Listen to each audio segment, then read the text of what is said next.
Comprendre comment fonctionne un moteur électrique est très important car il équipe de plus en plus d'objets de notre quotidien. On va tout d'abord s'intéresser aux aimants.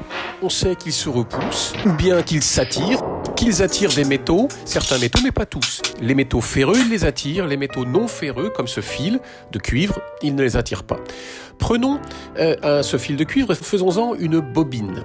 Je prends cette bobine donc et je la croche ici sur cette étagère et je constate que l'aimant n'a aucun effet sur cette bobine faite d'un métal qui n'est pas ferreux.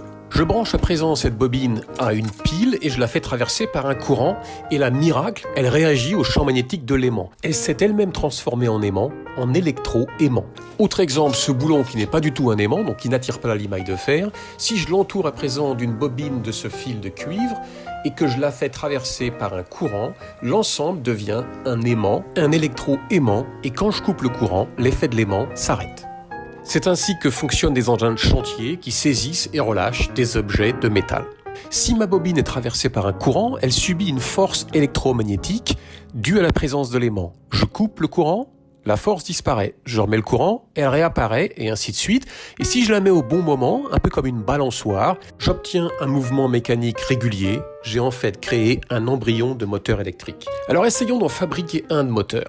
Je prends un bouchon de liège dans lequel je perce un trou et puis je prends du câble électrique que je dénude pour en sortir la tige donc de cuivre.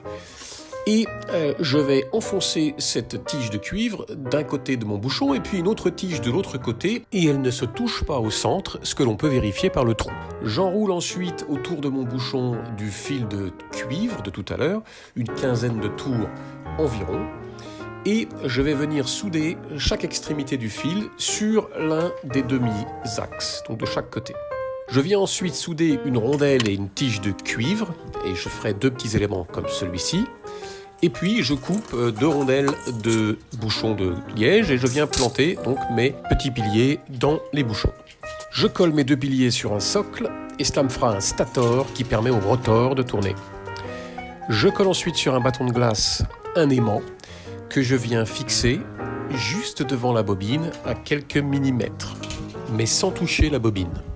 L'opération suivante est assez délicate mais très importante. Il s'agit de recouvrir la moitié de la section de l'axe avec du Tipex ou idéalement de la peinture bien plus résistante.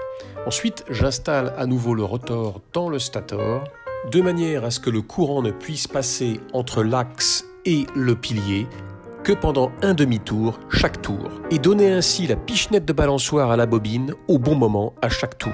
Le courant va donc passer de la pile vers le premier poteau, puis traverser la bobine, puis aller au deuxième poteau si le Tipex ne l'empêche pas et revenir vers la pile. Et voilà un moteur qui marche parfaitement bien.